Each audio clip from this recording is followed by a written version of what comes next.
عليكم ورحمة الله وبركاته. إن الحمد لله والصلاة والسلام على من لا نبي بعده وعلى آله وصحبه ومن والاه. সুপ্রিয় দর্শক, এই মুহূর্তে কাছে দূরে দেশে প্রবাসে যে যেখান থেকে বেকমেন্স বিস্কিটস নিবেদিত নেক্সাস টেলিভিশন পরিবেশিত দিনী অনন্য লাইভ আয়োজন ইসলামী জীবন বিধানে যারা যুক্ত হয়েছেন বা পরবর্তীতে যুক্ত হবেন, সবাইকে জানাচ্ছে অনেক অনেক প্রীতি, শুভেচ্ছা ও মোবারকবাদ।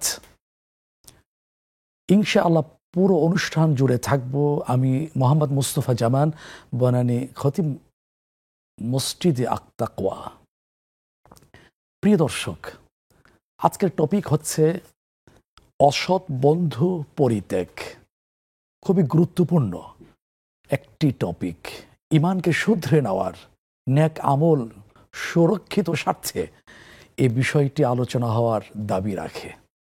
আপনারাও এই দ্বীনি ইলম বৃদ্ধির এই অসাধারণ আয়োজনে যুক্ত হতে পারবেন স্ক্রিনে প্রদর্শিত নম্বরে সরাসরি ডায়াল করে। আরেকটি উপায় হচ্ছে নেক্সাস টেলিভিশনের ইসলামিক পেজে আপনার সুচিন্তিত মন্তব্যটি বা প্রশ্নটি সংক্ষিপ্ত আকারে লিখে দেওয়ার মাধ্যমে। আসুন আমরা যুক্ত হই। আজকের যে টপিক নিয়ে আলোচনা সেটা হচ্ছে, আমরা অবগত হয়েছি অসৎ বন্ধু পরিত্যাগ। আমরা কি পারবো একাকী চলতে? কারণ আমরা তো সামাজিক জীব, সমাজবদ্ধ জীব। আমরা একাকী চলা আমাদের পক্ষে সম্ভব না। চলতে হবে, সম্পর্ক গড়তে হবে, ওঠা বসা করতে হবে। কিন্তু একটি গুরুত্বপূর্ণ বিষয় হচ্ছে, মুসলিম হিসাবে যদি আমি অসৎ সঙ্গটা গ্রহণ করি তাহলে এটার কুপ্রভাব আমার জীবনে পড়বে। আর যদি সৎসঙ্গ আমি গ্রহণ করি তাহলে এর সুফল আমার জীবনে পরিলক্ষিত হবে ইনশাআল্লাহ।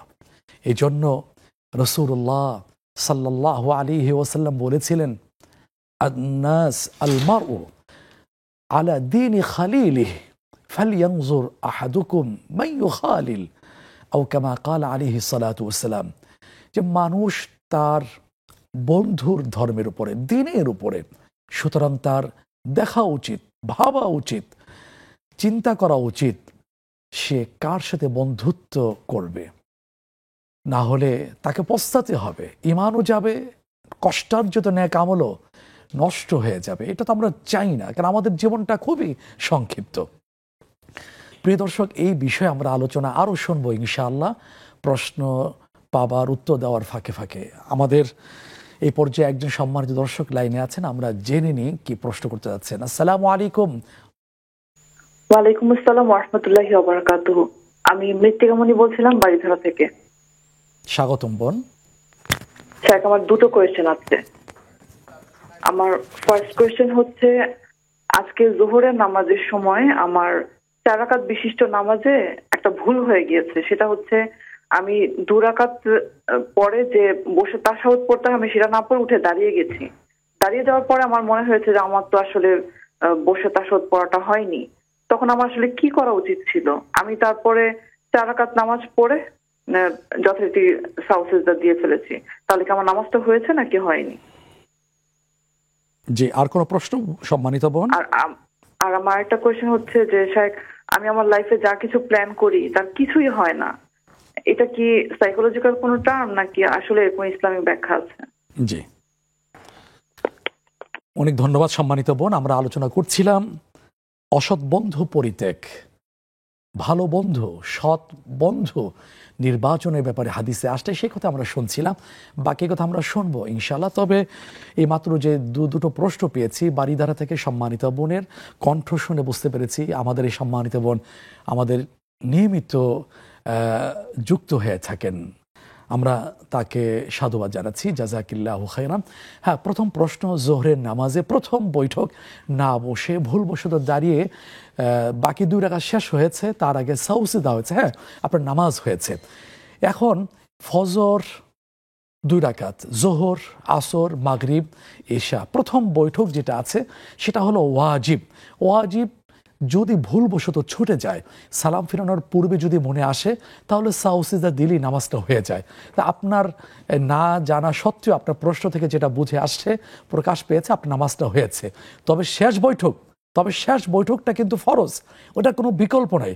আর ফরজের ক্ষেত্রে সাউসিজদার কোনো বিধানও নাই, নামাজ হয়েছে। দ্বিতীয় প্রশ্নের উত্তর আসছি, তার আগে আরেকজন প্রশ্নকারীকে আমরা যুক্ত করে নেওয়ার চেষ্টা করছি। আসসালামু আলাইকুম রহমতুল্লাহ। দুঃখিত, লাইনটা বিচ্ছিন্ন হয়েছে। প্রিয় দর্শক, পুনর্বার চেষ্টা করুন। এরপর দ্বিতীয় প্রশ্ন, সম্মানিত বোন জানতে চেয়েছেন যে জীবনে যেটাই করেন হয় না, আসলে হয় নাকি? নাহলে আপনার জীবনে এই পর্যায়ে কীভাবে আসছেন? নিশ্চয়ই আপনি পড়াশোনা করেছেন, আপনার কথার মাধুর্যতা আছে, আপনার কথার একটা স্টাইল আছে, আপনার কথার মধ্যে একটা শিক্ষার একটা সুপ্রভাব প্রকাশ পেয়েছে, আপনার হচ্ছে আলহামদুলিল্লাহ। তবে আপনি যে বিষয়ে হতাশা প্রকাশ করেছেন, আমাদের জীবনে কিন্তু সব হিসাব নিকাশ এই দুনিয়াতে মিলবে না, সব পাওয়া প্রাপ্তি এই দুনিয়াতে হবে না। সব মানুষ কি হয়েছে? সব মানুষ কি পেয়েছে? সব মানুষ কি তার ইচ্ছা অনুযায়ী, পরিকল্পনা অনুযায়ী তার অভিষ্ট লক্ষ্যে পৌঁছতে পারছেন? এটা হবে না। এটার জায়গা হলো জান্নাত। ওয়ালাকুম ফিহা মা তাশতাহি আনফুসুকুম ওয়ালাকুম ফিহা মা তাদউন। সূরা হামিম আস-সাজদা 24তম পারা, হাফিজে কোরআন শরীফের 19তম পৃষ্ঠা আল্লাহ তাআলা কি চমৎকার করে আমাকে আপনাকে কিয়ামত পর্যন্ত বিশ্বাসী বান্দা বান্দিকে যেন আদরে ডাক দিয়ে বলছেন, বান্দা তুমি যখন জান্নাতে যাবে, কোন জান্নাত? হাদিসে আসছে, আ'দাততু লিইবাদিয়াস সালিহিন মা লা আইনুন রাআত ওয়ালা উযুনুন সামিআত ওয়ালা খাতারা আলা কলবি বাশার। যে জান্নাত নিয়ামতটা কেমন হবে, সুখের জায়গাটা কেমন হবে, সেটা কোনো চোখ কোনোদিন দেখেনি, সেটার বিবরণ কোনো কান কোনোদিন শোনেনি, সেটার কল্পনাও কোনো অন্তরে উদিত হয়নি। সে জান্নাত সম্পর্কে আল্লাহ তাআলা বলছেন, সেখানে তুমি যা চাইবে, যা দাবি করবে, অটো তোমার জন্য উপস্থিত হয়ে যাবে। সেখানে 16 আনাই পূর্ণ হবে, দুনিয়াতে সব হবে না। তাহলে আপনি চেষ্টা করুন, আল্লাহকে বলুন, আল্লাহ আমার জন্য যেটা কল্যাণকর সেটা আমার জন্য বরাদ্দ রাখুন, যেটা অকল্যাণকর সেখান থেকে আমাকে বিরত থাকুন। আশা করি আপনার দু প্রশ্ন আপনি পেয়েছেন। একজন দর্শক আছেন, আমরা যুক্ত করে নেওয়ার চেষ্টা করছি। আসসালামু আলাইকুম রহমতুল্লাহ। আসসালামু আলাইকুম। জি বোন, প্রশ্ন করি।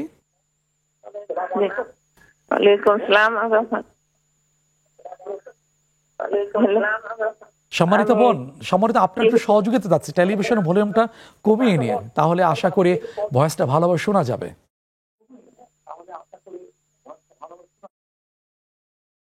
হ্যালো, জি শুনতে পাচ্ছি, বলুন। আমি এই যে শ্রীবর্দীর শেরপুর থেকে বলছি, আনোয়ারা বেগম।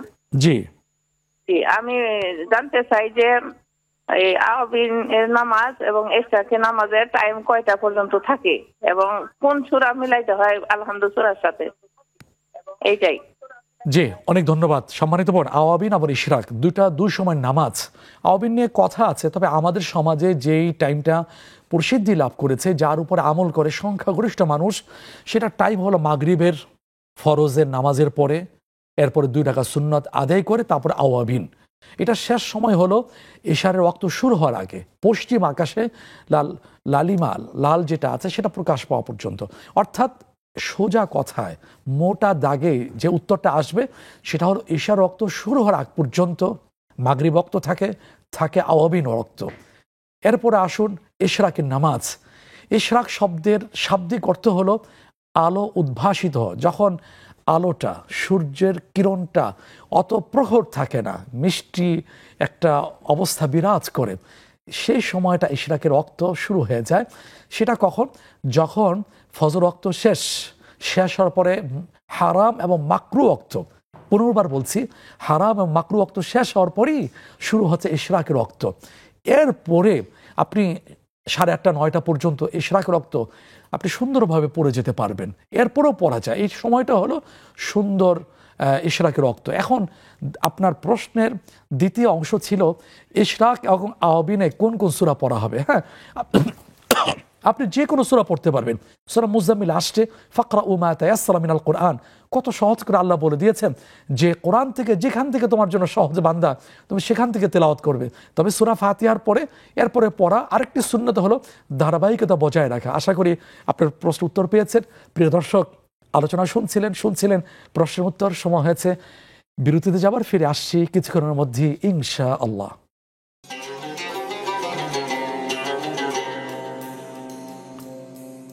প্রিয় দর্শক, আপনাদেরকে স্বাগত জানাচ্ছি আপনাদের প্রিয় আয়োজন দেখবার জন্য। আপনারা দেখছেন বেকমেন্স বিস্কিটস নিবেদিত ইসলামী জীবন বিধান।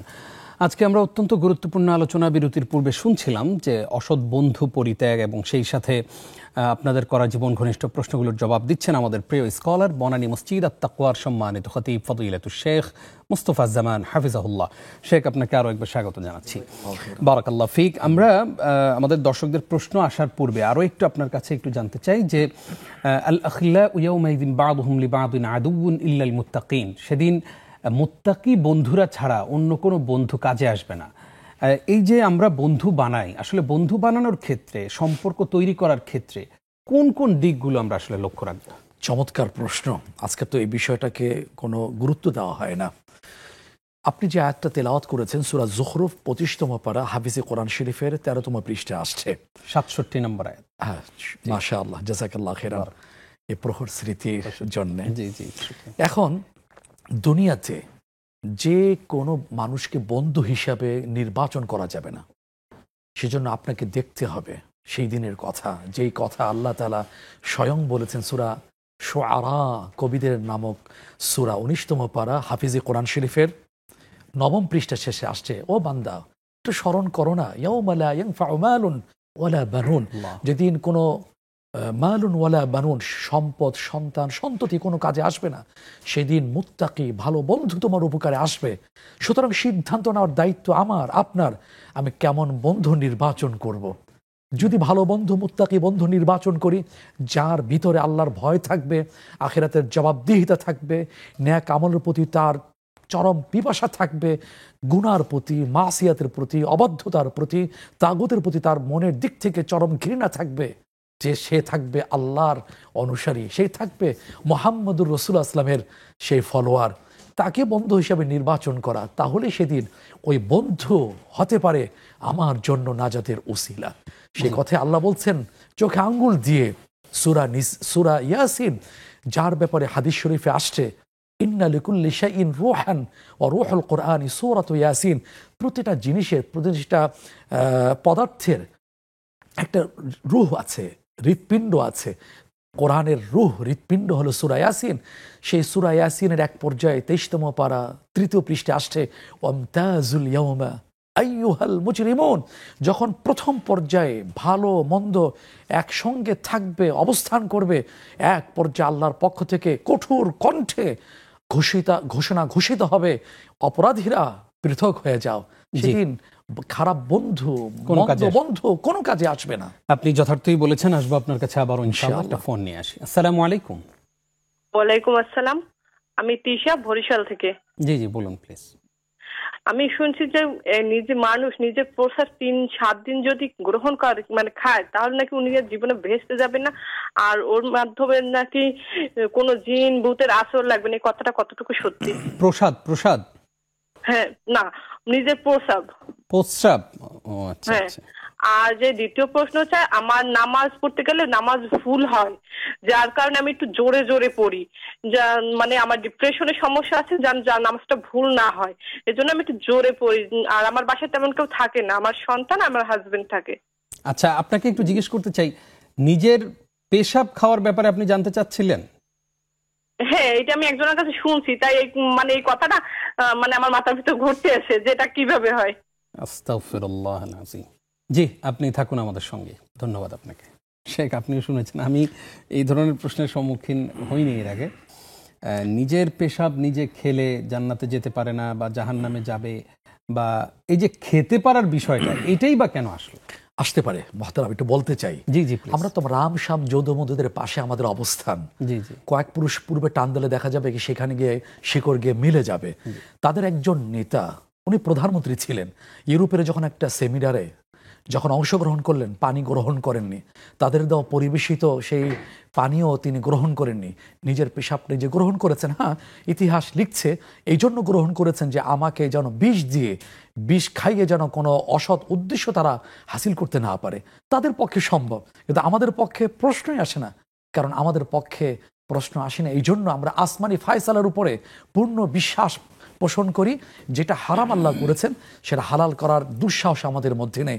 তার মধ্যে পোশাক এটা সম্পূর্ণ হারাম। সুতরাং হারাম দিয়ে কখনো চিকিৎসা হয় না, হারামের মধ্যে কোনো উপকারিতাও আল্লাহ পাক রেখে দেননি।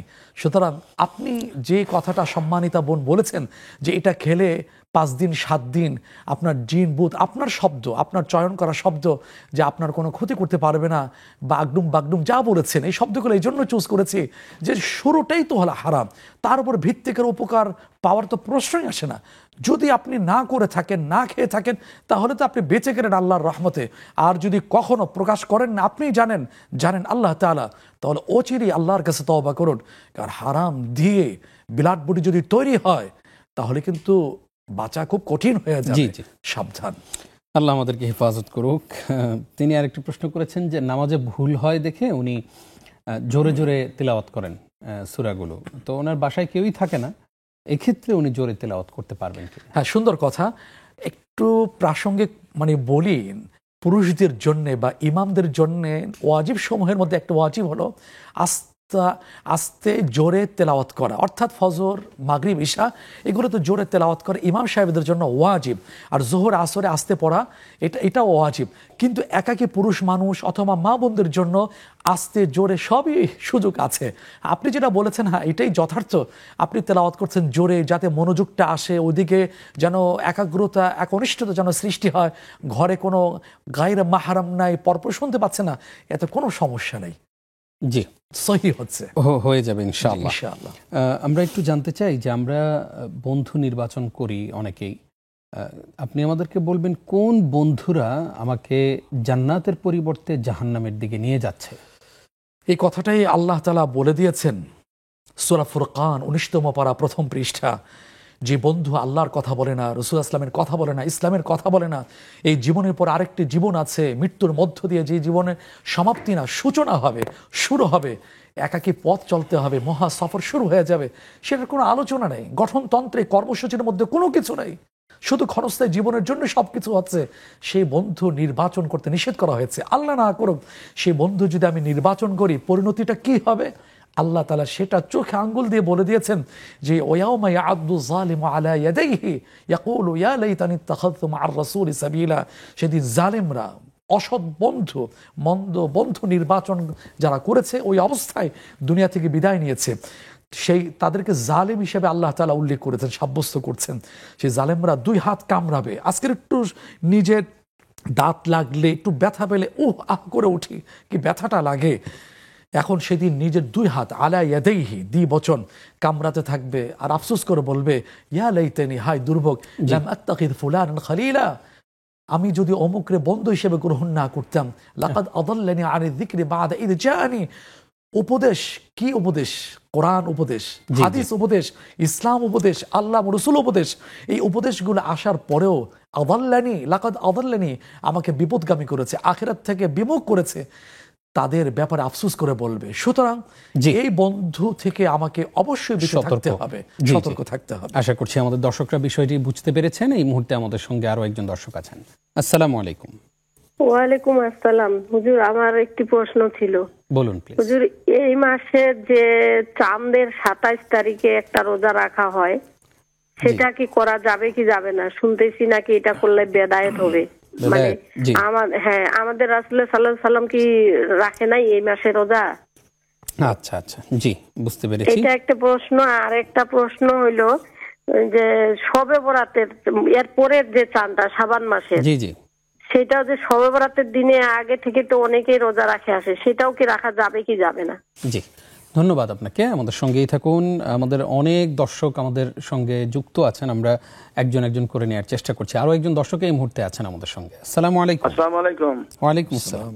হুজুর ভালো আছেন? আমি পাবনা সুজানগর থেকে আব্দুল জব্বার বলছিলাম। জি জি, বলুন প্লিজ। আলহামদুলিল্লাহ। আমার প্রশ্ন হচ্ছে হজ বিষয়ে। জি বলুন। আমার প্রশ্ন হজ বিষয়ে, যে নারীরা যে হজে যায়, আমাদের এখানে তো হজে যায়, উমরা যায়, নবী করিম সাল্লাল্লাহু আলাইহি ওয়াসাল্লামের স্ত্রীরা কি হজ কিংবা উমরা করছে কিনা, এই একটা প্রশ্ন। আর একটা প্রশ্ন হজের বিষয়, সেটা হচ্ছে এই যে হজে গিয়ে যে আসওয়াদ কাউসারে চুমু খায় কিংবা এই যে জমজম হাউজে কাউসারের পানি খায়, 20-30 লক্ষ লোকের ভিতরে এটা কিভাবে সম্ভব? এর কি কোনো বিকল্প ব্যবস্থা আছে কিনা? আর 3 নম্বর প্রশ্নটা হুজুর ছিল উমরা শব্দের অর্থ কি? যেমন হজ শব্দের অর্থ পবিত্রতা, উমরা শব্দের অর্থটা একটু জানেন? জি, ধন্যবাদ আপনাকে, আমাদের সঙ্গেই থাকুন। শেখ একজন প্রশ্ন করেছেন যে চাঁদের এই যে রজব মাসের 27 তারিখে যেটাকে মেয়ারাজের রাত বলা হয়ে থাকে, তো এই দিনে কি আসলে আমরা রোজা রাখবো কিনা? অনেকেই এই দিনে রোজা রাখেন, এক্ষেত্রে কি বলবো? প্রথম কথা হলো এই দিনে কি মেরাজের ঘটনা সংঘটিত হয়েছে কিনা, এই ব্যাপারে তো সুনির্দিষ্ট করে বলা যায় না, কারণ এই ব্যাপারে অনেক মত আছে। এই দিন হয়েছে অথবা অন্য দিন হয়েছে, অন্য সময় হয়েছে, অন্য মাসও হয়েছে। সুতরাং নির্দিষ্ট করে একক কোনো মন্তব্য নেই, সিদ্ধান্ত নেই। এরপরে আসে আমলের কথা। না, হাদিসে 27 রাতকে বা 27 দিনকে কেন্দ্র করে কোনো রোজা, এমনকি কোনো আমল, এমনকি কোনো নামাজও প্রমাণিত নেই।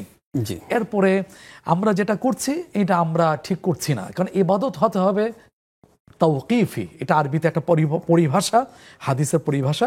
আসমানি সিদ্ধান্ত লাগবে, রাসূলুল্লাহ সাল্লাল্লাহু আলাইহি ওয়াসাল্লামের বাতলানো পদ্ধতি লাগবে। এর বাহিরে যদি আবেগে মন গড়া ভিত্তিহীন যদি আমল করি, কষ্টই হবে। যেটা আমলটা আল্লাহ তাআলার কাছে সুন্নাহ মোতাবেক হবে না, অর্থাৎ এটা আল্লাহর কাছে গ্রহণযোগ্যতা পাবে না। আশা করছি আমাদের দর্শকরা সতর্ক থাকবেন ইনশাআল্লাহ। আরো একজন দর্শককে আমরা এই মুহূর্তে যুক্ত করছি। আসসালামু আলাইকুম। ওয়ালাইকুম সালাম ওয়া রাহমাতুল্লাহ। ভাই, আমার দুটো কোয়েশ্চেন প্লিজ।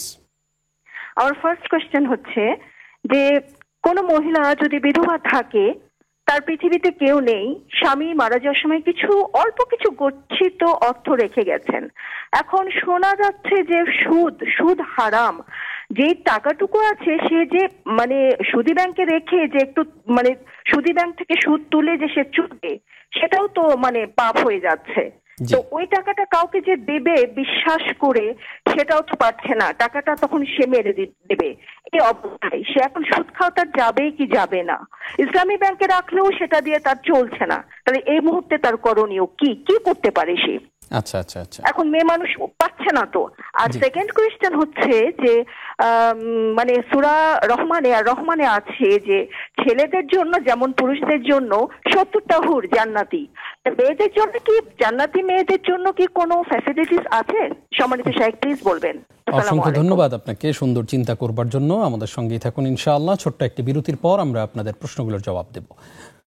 প্রিয় দর্শক, আপনারা দেখছেন আপনাদের প্রিয় আয়োজন বেকমেন্স বিস্কিটস নিবেদিত ইসলামী জীবন বিধান অনুষ্ঠানের এই পর্যায়ে ছোট্ট একটি বিরতি নিচ্ছি, কিছুক্ষণ পর ফিরছি।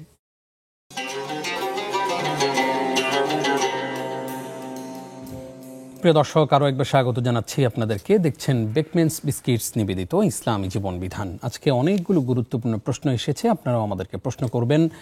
স্ক্রিনে প্রদর্শিত নম্বরে ফোনে প্রশ্ন করতে পারেন। নেক্সাস টেলিভিশন ইসলামিক এই ফেসবুক পেজে কমেন্টের মাধ্যমে প্রশ্ন করবেন, সেই প্রত্যাশা করছি। আজকে আপনাদের প্রশ্নগুলোর জবাব দিচ্ছেন আমাদের প্রিয় স্কলার শেখ মুস্তফা জামান হাফিজাহুল্লাহ।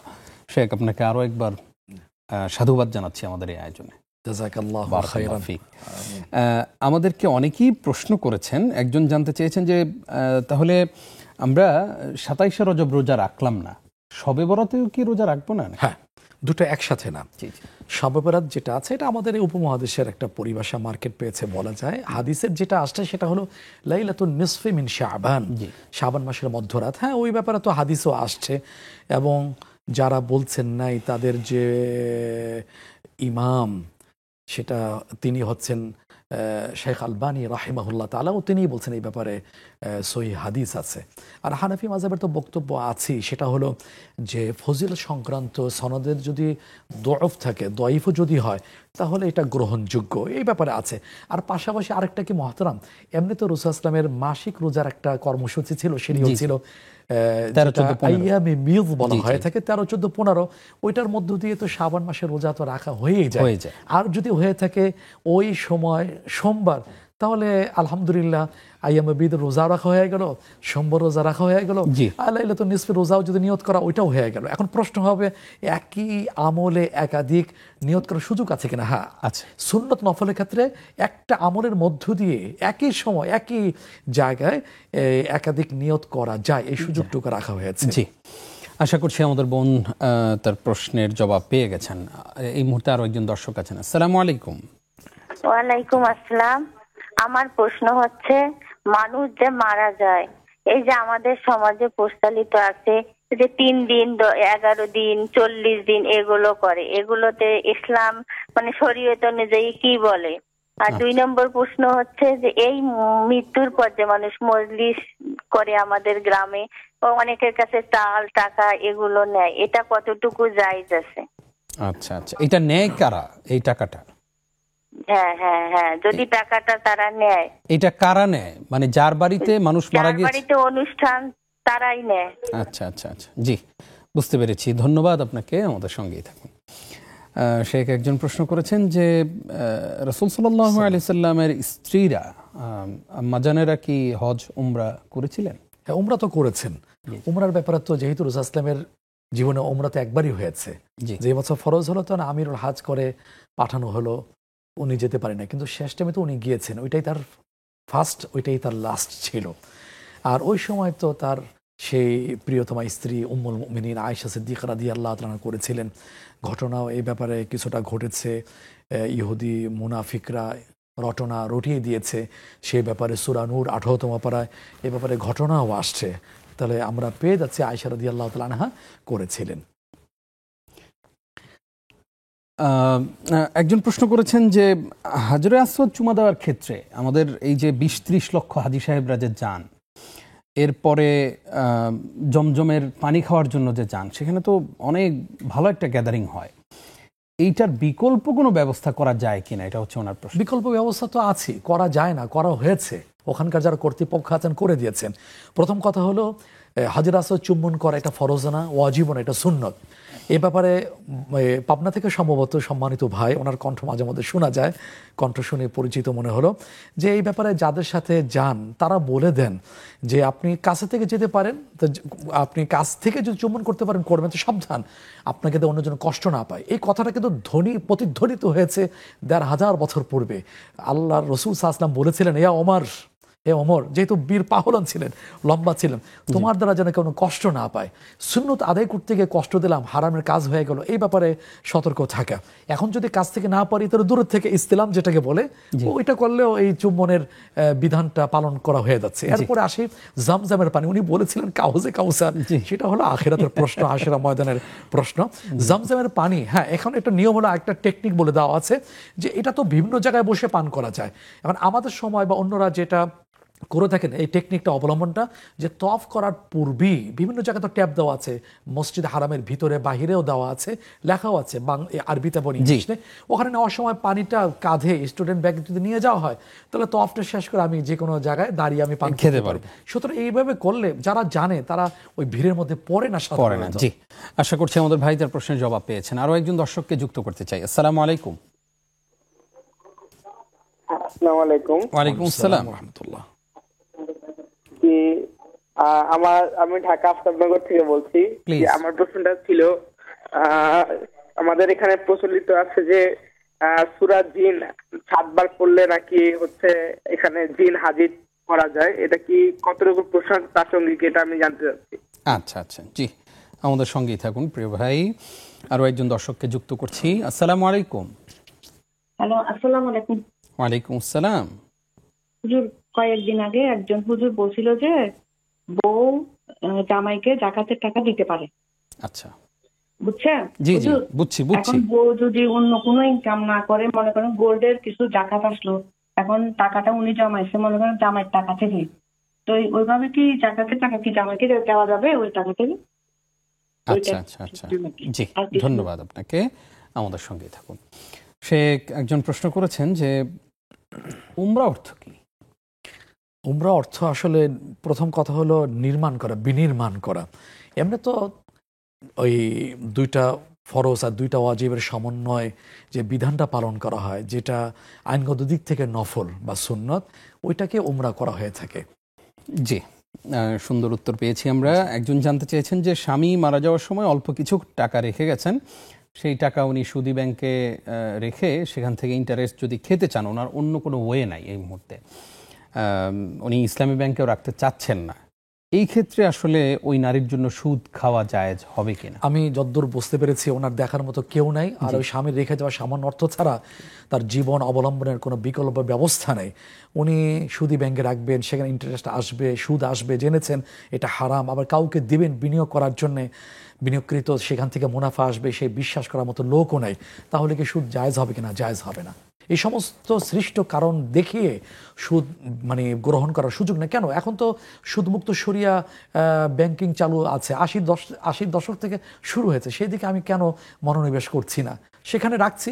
আমার অজানা হ্যাঁ বৃহৎ স্বার্থটা গ্রহণ করতেই হবে মহতারাম, আবার চাহিদা কমিয়ে দিতে হবে। তাই বলে হারামটা গ্রহণ করব, সেই ঘোষণা কি আমার কানে আসেনি? সূরা বাকারা 3 পারা 6 পৃষ্ঠা আসলে ফাযানু বিহারবিন মিনাল্লাহি ওয়া রাসূলিহি, পৃথিবীর মানুষকে আল্লাহ তাআলা শোনাচ্ছেন, শোনো সুদ তুমি গ্রহণ করছো, এটা আল্লাহ রাসূলের পক্ষ থেকে যুদ্ধের ঘোষণা, যুদ্ধের ঘোষণা। আল্লাহ হলেন সর্বশক্তিমান, তার একটা ছোট্ট সৈনিক করোনা ছিল, সেটা দিয়ে পুরো পৃথিবী নাস্তানাবুদ হয়ে গেছে, আর আল্লাহর পক্ষ থেকে যুদ্ধের ঘোষণা। কোন সাহসে আমি এটা চিন্তা ভাবনা করছি? আমি আপনাকে বলছি না সম্মানিত বোন, এখানে কম যদি আসেও তাও সেটা চিন্তা করে আল্লাহকে বলা, সেটাতেই আমার জন্য কল্যাণ, অবশ্যই বরকত, আর আল্লাহকে বলা আমাকে এই বরকত দান করো। জি জি জি, আশা করছি আমাদের বোন বুঝতে পেরেছেন এবং উনি সম্ভবত কারো পক্ষ থেকে প্রশ্নটা করেছেন, তাকে জানিয়ে দেবেন ইনশাআল্লাহ। আরো একজন দর্শক আছেন, আসসালামু আলাইকুম। ওয়ালাইকুম আসসালাম। হুজুর, আমার একটা প্রশ্ন হয়েছে, আমরা যখন নামাজের বাহিরে দোয়া দুরূদ পাঠ করি, তখন এই সময় আমরা যে বড় হাঁটা পড়ে, এটা গলার ভিতর থেকে চাপ দিয়ে পড়তে হয়। আমরা যখন কোরআন তেলাওয়াত করি তখন তো এটা এইভাবে পড়তে হয়, কিন্তু আমরা যখন নামাজের বাহিরে দোয়া দুরূদ পাঠ করবো হাদিসে, তখনও কি এইভাবে উচ্চারণ করে পড়তে হইব? হুজুর, আমার এই হাঁটা পড়তে একটু কষ্ট হয়, এজন্য আমি প্রশ্নটা করছি। ধন্যবাদ আপনাকে, আপনি থাকুন আমাদের এই আয়োজনের সঙ্গে। শেখ একজন প্রশ্ন করেছেন যে আল্লাহ তাআলা তো পুরুষদেরকে জান্নাতে 70 জন করে হুর দিবেন। আপনি হাসছেন, ভালো লাগছে আসলে।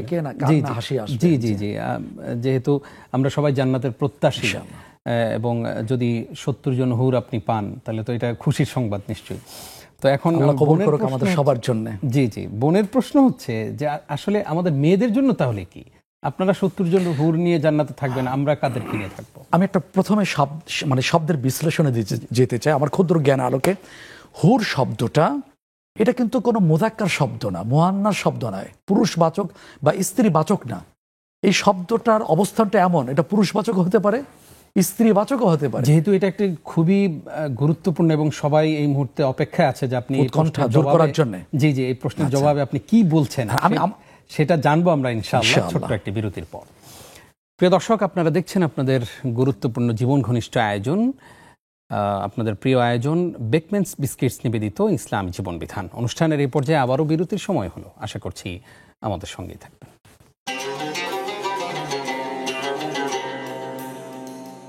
প্রিয় দর্শক, দেখতে দেখতে আমরা অনুষ্ঠানের শেষের দিকে চলে এসেছি। বেকম্যানস বিস্কিটস নিবেদিত ইসলামী জীবন বিধানে আপনাদেরকে আরও একবার স্বাগত জানাচ্ছি। আমি নিজাম বিন মুহিব।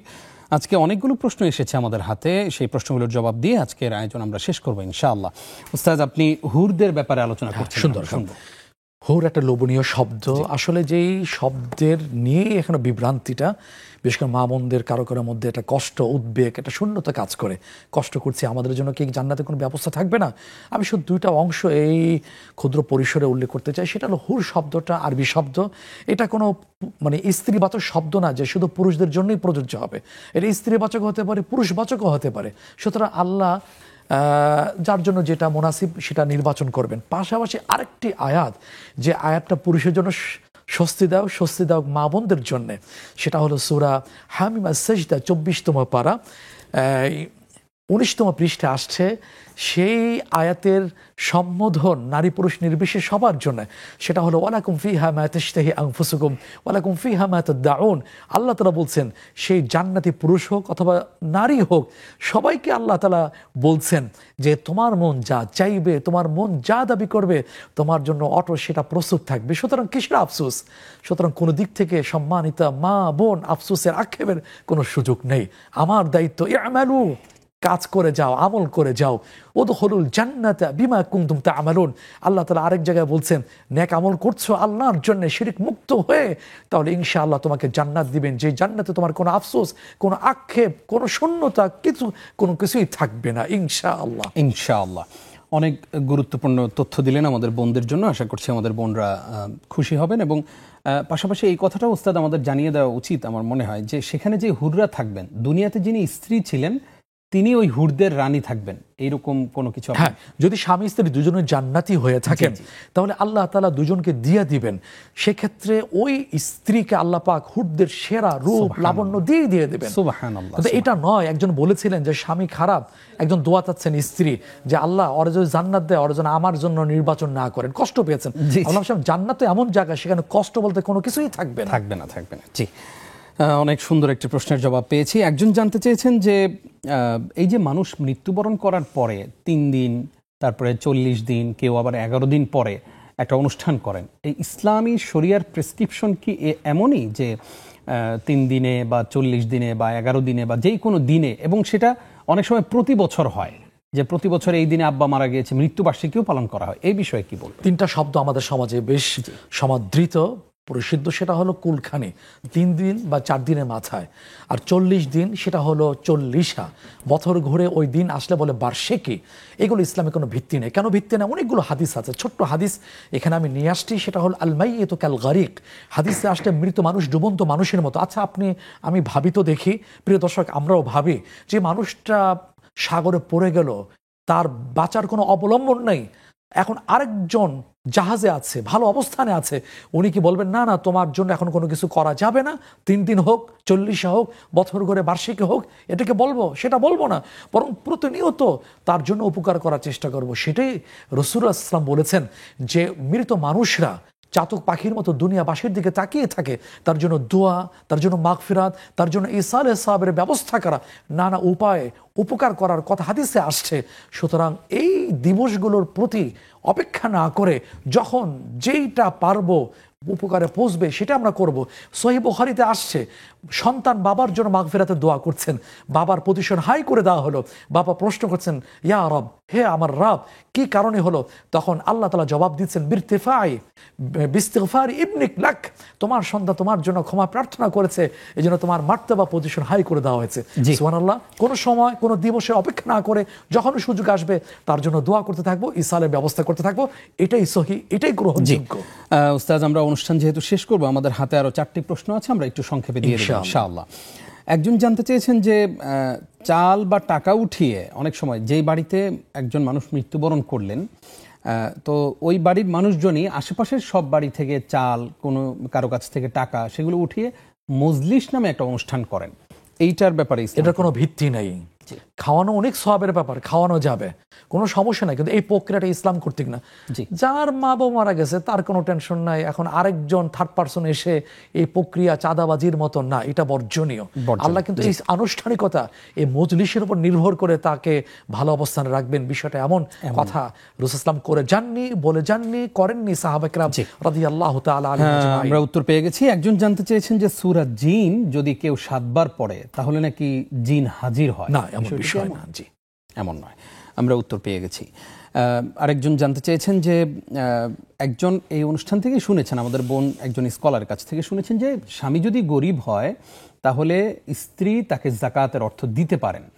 তো ওনার প্রশ্ন হচ্ছে যে স্ত্রীর যদি আর কোনো ইনকাম না থাকে, এদিক দিয়ে আবার স্বামীও গরিব, তাহলে স্ত্রীর যেই গহনা আছে সেগুলো বিক্রি করে স্বামীকে যাকাত দেয়া যাবে কিনা?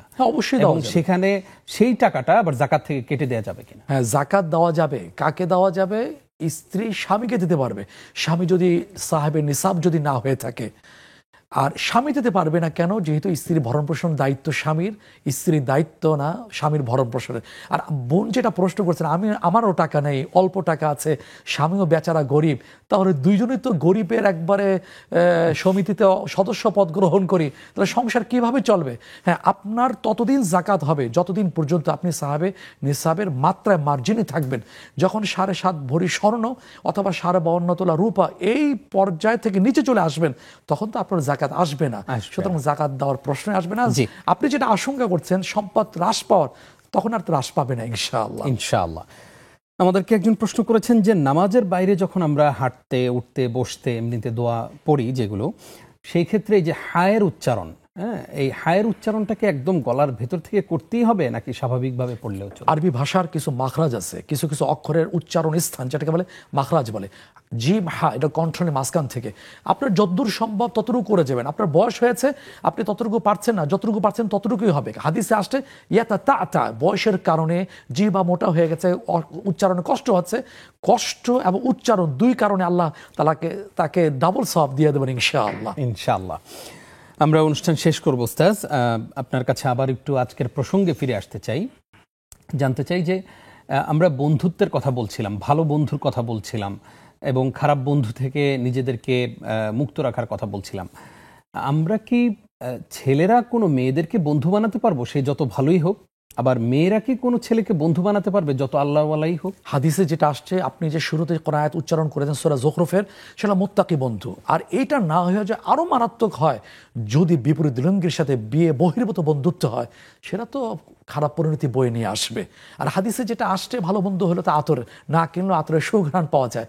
খারাপ বন্ধুর উদাহরণ হাদিসে আসছে, সেটা হলো কামার, সেখানে গেলে পুড়ে যায়, আগুনের ফুলকে আসে।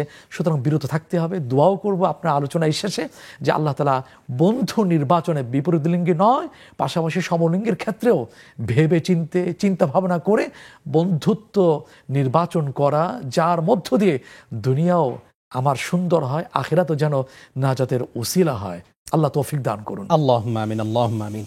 এবার ছোট্ট করে আমাদের যুবকদের জন্য আপনি কিছু নাসিহা দিবেন, যে আমরা এই যে স্কুল, তারপরে কলেজ, ইউনিভার্সিটি, এইরকম করে প্রত্যেকটা জায়গায় আমাদের অনেক সময় নিজের অনিচ্ছা সত্ত্বেও, আপনি যেটা বললেন যে বিপরীত লিঙ্গের সাথে আমাদের বন্ধুত্ব হয়ে যায়, চ্যাটিং হয়, মেসেঞ্জারে কথা হয়, হোয়াটসঅ্যাপে কথা হয়, এই জায়গা থেকে নিজেদেরকে মুক্ত রেখে কিভাবে আল্লাহর ভয় নিজের মধ্যে জাগ্রত করব, সেই রকম দুই একটা পদ্ধতি আপনি। সূরা তাওবা 11তম পারা, হাফিজে কোরআন শরীফের 5ম পৃষ্ঠাে আসছে। আমরা দ্রুত বলছি যেহেতু সময় শেষের দিকে। আল্লাহ তাআলা বলছেন, ইয়া আইয়ুহাল্লাযীনা আমানুত্তাকুল্লাহ ওয়া কুনু মা'আস সাদিকিন।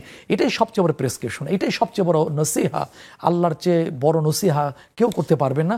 আল্লাহ সবাইকে বলছেন তোমরা আল্লাহকে ভয় করো এবং ভালো সত্যবাদীদের সাথে থাকো, সত্যবাদীদের সাথে বন্ধুত্ব নির্বাচন করো।